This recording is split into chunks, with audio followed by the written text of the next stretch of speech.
நண்பர்களே வணக்கம். எதிரிகளே இல்லாத கட்சி, கண்ணு கெட்டிய தூரம் மாதிரி எனக்கு எதிரியே தென்படவில்லை அப்படின்னு சொன்னவங்க அம்மா. அந்த கட்சியில அந்த கட்சிக்காரங்களே அந்த கட்சிக்கு எதிரி ஆயிட்டாங்க. இப்ப அந்த அந்த நிலையில இருக்கிறது திராவிட முன்னேற்ற கழகம் தான். எப்படி சொல்றேன்னு கேட்டா, யோசனை பண்ணி பாருங்க. 2026 தேர்தல், 2031 தேர்தல், 2036 தேர்தல், இத்தனை தேர்தலையும் திமுக தான் ஜெயிக்க போகுதுங்கிறதுக்கு நல்ல ஒரு அந்த கைப்புண்ணுக்கு கண்ணாடி எதுக்குங்கிற மாதிரி இந்த ஒவ்வொரு கட்சிகளும் நடவடிக்கை அப்படி இருக்கு. என்னன்னு கேட்டா, அதிமுக அமித்ஷாவோட பேசுறாரு, விஜய் பாரதிய ஜனதாவோட மறைமுகமா கூட்டணி இருக்கிற மாதிரி ஒரு விளம்பரம், சீமான் நிர்மலா சீதாராமனை போய் சந்திக்கிறாரு. இதெல்லாம் பார்க்கும்போது இவங்க எல்லாமே பாரதிய ஜனதாவோட கூட்டணி வச்சிருக்கிறாங்கன்னு ஜனங்களுக்கு அப்பட்டமா தெரிஞ்சு போக, இவங்களை நம்புனா நமக்கு அதே கதிதான்ட்டு திமுகவை நம்ப ஆரம்பிச்சிட்டாங்க. இது ஒன்னே திமுக இன்னும் எதிர்காலம் 20 வருஷத்துக்கு 4-5 எலெக்ஷனுக்கு திமுக தான் வருங்கிறதுக்கு ஒரு நல்ல ஊர்ஜிதம் ஆயிடுச்சு. எல்லாம் யோசனை பண்ணி பாருங்க. நான் சொல்றதுக்கும் அந்த இப்ப செயல்படுற ஒவ்வொரு அரசியல் தலைவர் செயல்படுறதுக்கும் சரியா இருக்கான்னு யோசனை பண்ணி பாருங்க. நல்ல ஒரு தலைவர்கள் இருக்கிறாங்களா? தன்னை நிலைநிறுத்தி தன்னுடைய பேச்சை ஜனங்கள் கவனிக்கிற மாதிரி சொல்ற அளவுக்கு யாராவது தலைவர்கள் இருக்கிறாங்களா? எடப்பாடி பழனிசாமி பேசுறத பார்த்தா அவரு என்ன பேசுறாரு? ஜனங்க மனசை அம்மா பேசுனாங்க, இல்லை எம்ஜி ராமச்சந்திரன் பேசினாரு. அந்த தலைவர்கள் பேசுற மாதிரி இதுல ஏதாவது கொஞ்சமாவது ஒரு பர்சன்ட் அவரது ஜனங்க மதிக்கிறாங்களா? அவரோட பேச்சை கவனிக்கிறாங்களா? அந்த தலைவனுக்கு உண்டான ஒரு நிலையை அவர்கிட்ட இல்லை. காரணம், அவருடைய செயல்பாடும் சரியில்லை.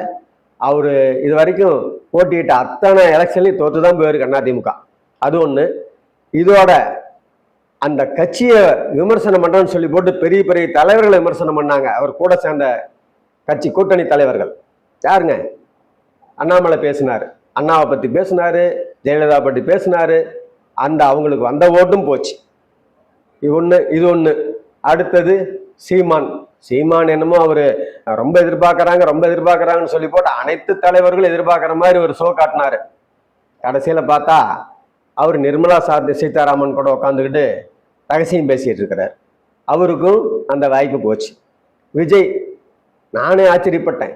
விஜய் வந்த புதுசுல முதல் மாநாடு போடும்போது, இந்த விழுப்புரம் பக்கத்துல மாநாடு போடும்போது ஆச்சரியப்பட்ட வர கூட்டத்தை பார்த்து அடுத்தது விஜயகாரன் முதல்வராட்டு இருக்குன்னு.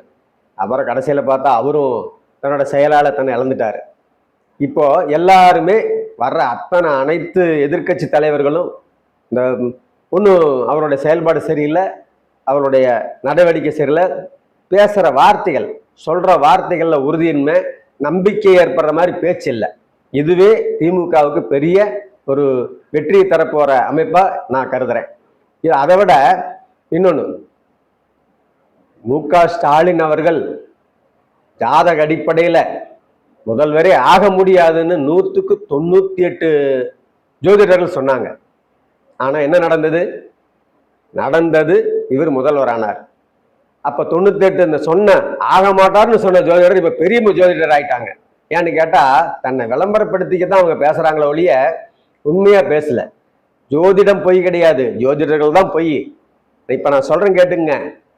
உதயநிதி ஜாதகத்தை சரியாக அம்மா துர்கா ஸ்டாலின் அம்மா பயன்படுத்தி, அந்த துர்கா ஸ்டாலினோட முயற்சியால உதயநிதி ஸ்டாலின் ஜாதக அமைப்பு மு.க. ஸ்டாலின் அவர்களுக்கு உறுதுணையாக இருக்கிறது.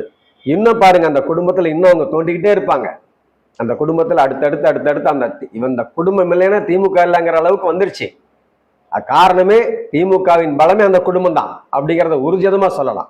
இன்னும் பாருங்க, நீங்க யார் என்ன வேணாலும் சொல்லுங்க, இந்த மு.க. ஸ்டாலினின் நடவடிக்கை திமுக இன்னும் பலப்படுத்தும்.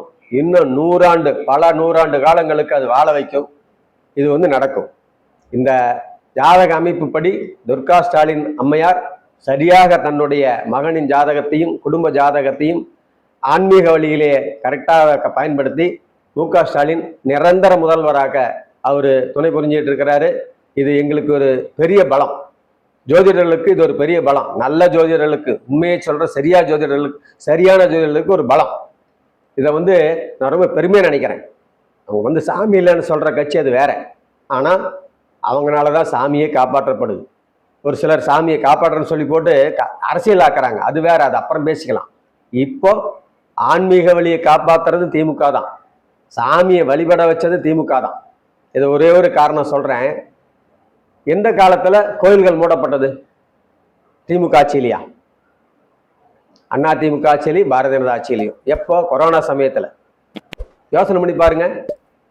சாமியே முக்கியம்னு சொன்ன கட்சிகள் இவங்க தான். சாமியே இல்லைன்னு சொன்ன கட்சிகள்லாம் கூட கோயில் சாத்தல. ஆனா அந்த சாமியை விழுந்து காப்பாத்துறவங்க கட்சிகள்லாம் கோயில்கள் மூடப்பட்டது. இதெல்லாம் சரியா கணிச்சு பாருங்க. திமுக இன்னும் பல தேர்தல்களிலே வெற்றி பெற வாய்ப்புகளை அனைத்து கட்சிகளும் உருவாக்கி விட்டது. அவருடைய ஜாதக அமைப்பு அந்த அமைப்புல இருக்கு. உதயநிதி ஸ்டாலினுடைய அவருடைய ஜாதக அமைப்பு இன்னும் தன்னுடைய தந்தைக்கும் தன்னுடைய கட்சிக்கும் உறுதுணையாக இருக்கிறதா தான் இருக்கு. இதை நீங்க எங்க வேணாலும் நீங்க சோதிச்சுக்கலாம். இதை நான் ஊர்ஜிதமே படுத்துறேன். தாராளமா என்னை அணுகலாம். நன்றி, வணக்கம். இதுல நண்பர்கள் சொன்ன தொடர்ச்சி, அதாவது மு.க. ஸ்டாலினை திட்டாத எந்த தலைவரும் தன்னை நிலைநிறுத்திக்க முடியாதுங்கிறது ஊர்ஜிதப்படுத்துறாங்க.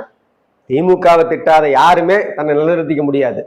ஆனா எந்த அளவுக்கு அசிங்கப்படுத்துறாங்களோ அந்த அளவுக்கு அந்த கட்சியும் மு.க. ஸ்டாலினும் வளர்ந்துகிட்டே இருக்காங்க. அவங்க ராஜாங்கம் விரிவடைஞ்சுக்கிட்டே இருக்கு. நீங்க வேணா பாருங்க, விஜய் வந்தாரு, பாயாசம்னாரு, பருப்புன்னாரு, கடைசியில் அவர் ஆயாசமா கம்முன்னு போயிட்டாரு.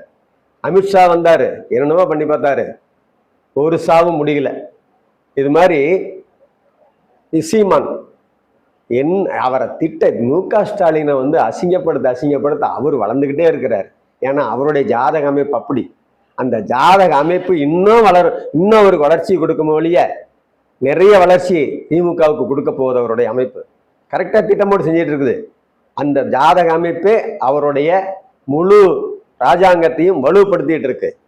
இதுக்கு காரணம் அவர் எல்லாத்துக்கிட்டையும் அசிங்கப்படணும், அந்த அசிங்கமே அவருக்கு வலுவாகணுங்கிறது விதி, அவருடைய ஜாதக அமைப்பில் வர்ற விதி. இதுதான் வந்து நிரந்தரமான உறுதியான உண்மையான ஒரு நிலை.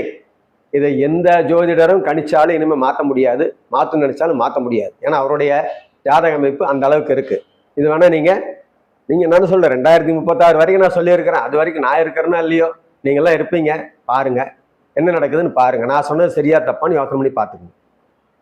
நன்றி.